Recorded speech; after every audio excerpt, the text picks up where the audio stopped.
Okay, Roger Mudfossil University just blocked by YouTube for having a copyrighted segment in my video from the Science Channel. And they did a story about dark energy, and I was commenting on it because I had serious things to comment about. Under the Fair Use Act, I'm supposed to be able to do that. I'm not supposed to be able to block it because I'm not trying to monetize it. I'm not trying to make any money. But so be it.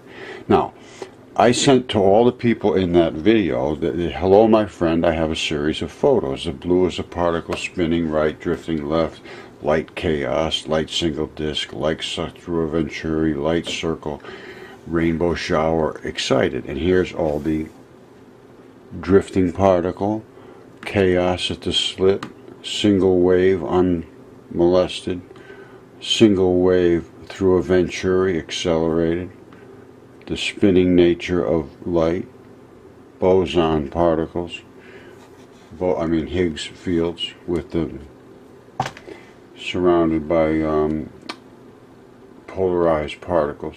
Now, I'm going to go into the video, but like I say, they have no clue about dark energy, dark matter. They're all trying to figure out what it is, and that's why I wanted to show what they were saying. We just have no clue. We don't have any idea they're saying. Well, I'm showing what it is. And dark energy and dark matter, very, very simple. Okay, my friends, there's a little mind game for you. There's Latham's Crazy Machines, Incredible Tractor Beam Magnet. Now, what does that mean? This is a negative and a positive, which has an excessive negative, but a strong positive. And here's what will happen.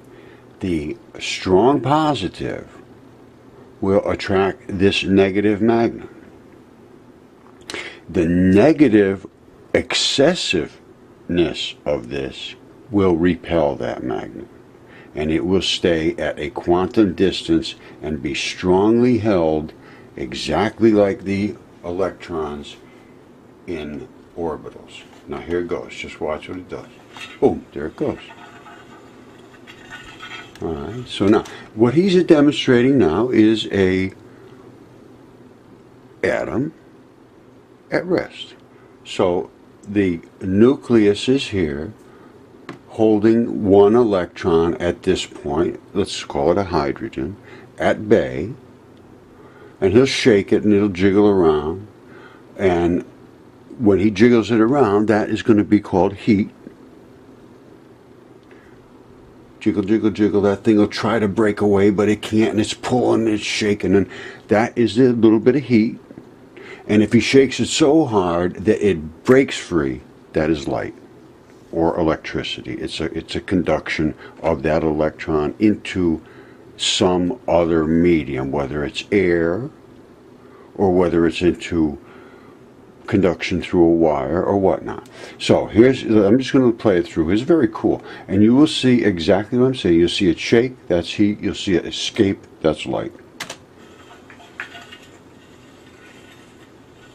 And see how firmly it's held there?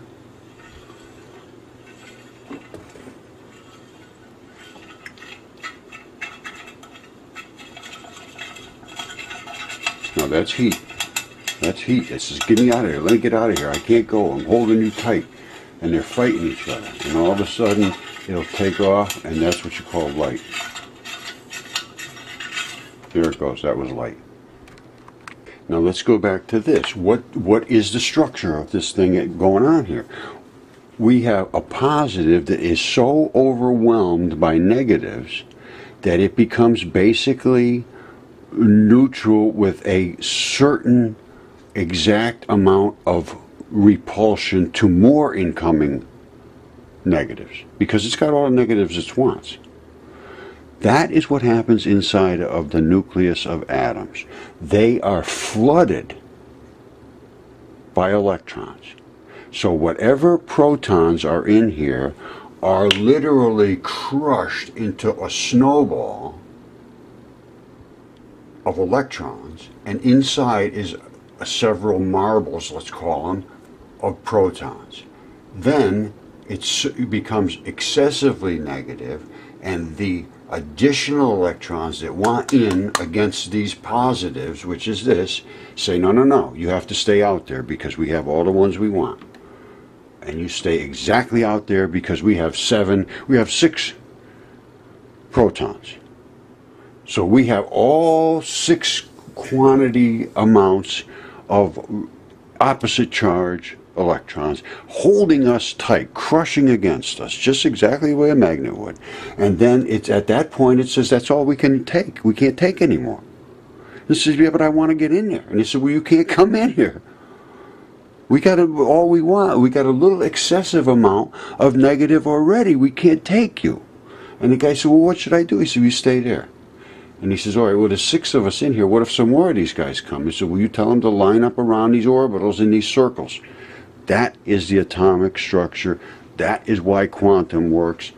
This is the demonstration of that. All right, let's take it another step further. You saw that as he shook it, that thing went flying away. Well, that thing is going to try to get to another one of these. Somewhere it's going to try to hit something to get into position to snuggle up to a proton. You know, the nucleus. So how is that going to happen? It's going to come flying through here and smash into this. And say, get out of here, I'm taking over. And it said, whoa, whoa, whoa, I'm not getting out of here. And it bounces off, and that is light. This one will go bip, bip, and you'll get a little jiggle in here, and you'll get a little heat or whatever it is, and it bounces the guy away, and that's light. And it'll only bounce it from a certain distance of the orbitals, and that is why we see it in the visible frequency. It's an extremely elegant system, unbelievably elegant, and it keeps away microwaves. Our atmosphere does not allow microwaves in because they hurt us.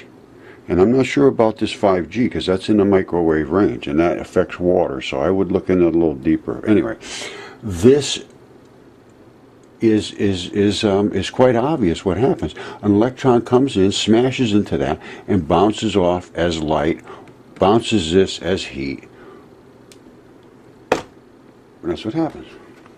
I understand light extremely well. This is a pulsed red laser crashing through the air, similar to a sonic boom of an airplane, and exciting the molecules in the air, which are polarized now because of the energy field given off by this charged particles flowing through air. Just exactly the same thing as happens inside of a wire. That same charged field is now being sucked into a venturi, which is 2 round metal drums. They create 2 airplane wings. It gets forced to crash itself into itself. What's happening here is these charged particles, which you can see little tiny dots here and there, there's a zillion of them. Once they get forced into each other's regions, they display.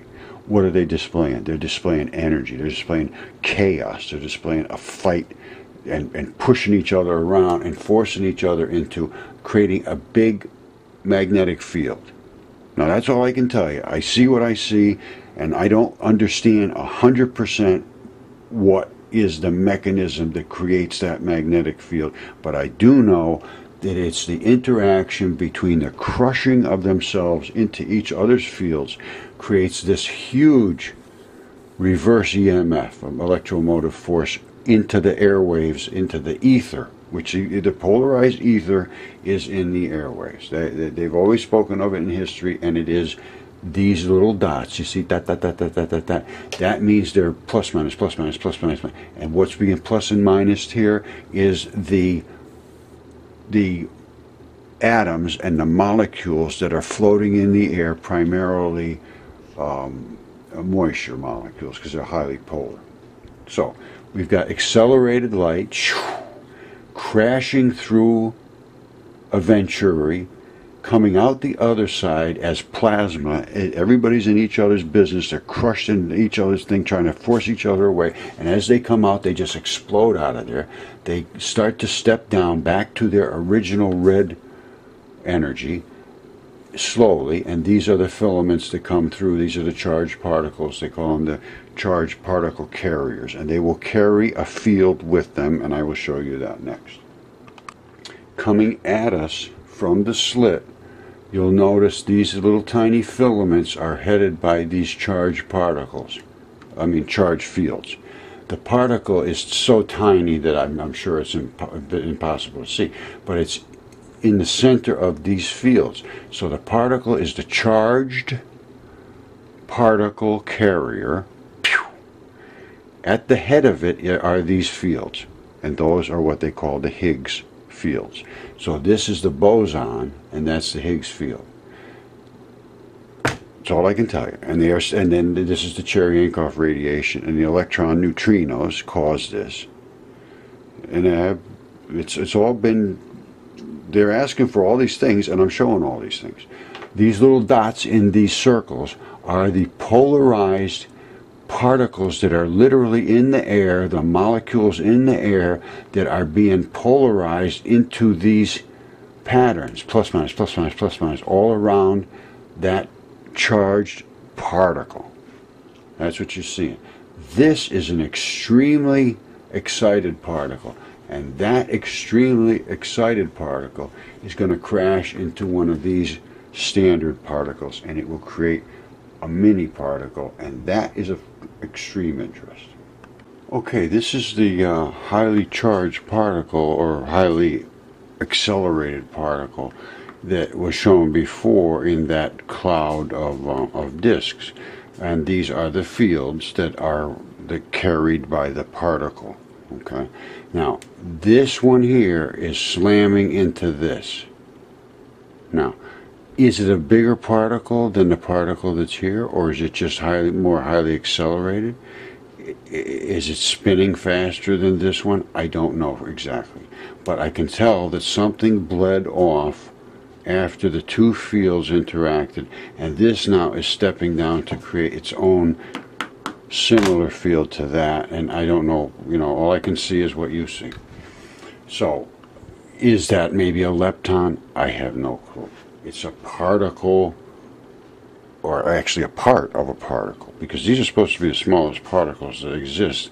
The electrons, or electron neutrinos, or the leptons, which are parts of electrons. I'm not sure even how they categorize these things anymore. They have so many different things they try to make up to cover the fact that it's just totally wrong. Alright, it's electron vortex theory. These spin. The electrons comes forward spinning. You can see the spin. Now, what happens when it hits the slit? It either comes over the top and goes to this direction. Now, one might here, so there's going to be some here, some here, some here, some here, and they collect in these bars. What if it hits on the bottom coming this way? It goes to this side. It's as simple as that.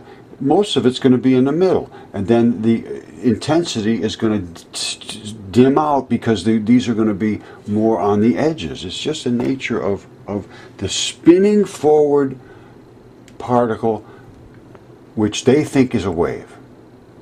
Well, it's a wave, and it is a particle, so everybody's right. How's that? All right, this is a magnetic field surrounding the flow of electricity. The direction of the current is this way. The field sets up and spins around it, just exactly what I showed. That's called the right-hand rule. It's going this way, it spins this way. All right, now, the wave, though, it's not a wave like this, of a big flappy wave of nothing. It's a particle, and the particle is the head of this disk, of this structure. It spins just like this, just the way that's spinning. Spin, spin, spin, spin, spin. As it does, the tip is the particle. That creates the field around it, so the field moves with the particle. Now, what else happens? If this is very tight together here, that's a extremely high frequency, a lot of waves. And when you look at it, these are waves. And if there's a lot of waves, it's spinning like crazy. If it's spinning like crazy, there's a lot of angular momentum, just like spinning a bucket of water. The faster it spins, the harder it will impact when it hits something. They all go the same distance at the same time, but some of them are spinning like crazy, and some of them are just lazy old things, just sort of floating through the space. That is the difference. The frequency of spin determines the amount of impact this particle will have when it reaches something to impact with. That's what energy is. The frequency of spin determines the mass, which is the energy.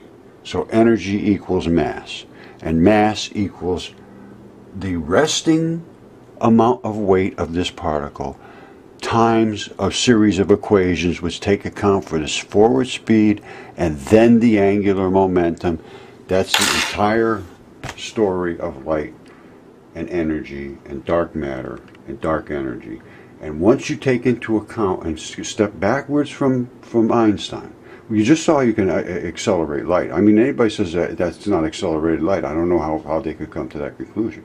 Once you get beyond that, you have to go to a place where you talk about neutrons, because neutrons do not exist. Once you remove those and you go into my electron flood theory, which means that electrons completely flood and crush into the protons, which is exactly what negative particles would do to positive particles, until that mass reaches a neutral state, basically, and then the additional electrons that are trying to flood in are held at bay in their orbitals. That means there's no neutrons, and that solves every single thing in physics. Take away the neutrons, take away the speed of light, back away from these things, understand that light spins. And I think I showed this, but I will show it again, just so you understand the spinning nature of light. I sent all my theories and my photographs of the light experiments we did, accelerating light and the Higgs boson and the charged particle carriers and the Higgs fields and the little, even, I think we might even see leptons. Charged particle ether, all shown. And I can't understand how they can think that this thing, the sun, shoots out something which is nothing, and then when it gets here, it becomes energy.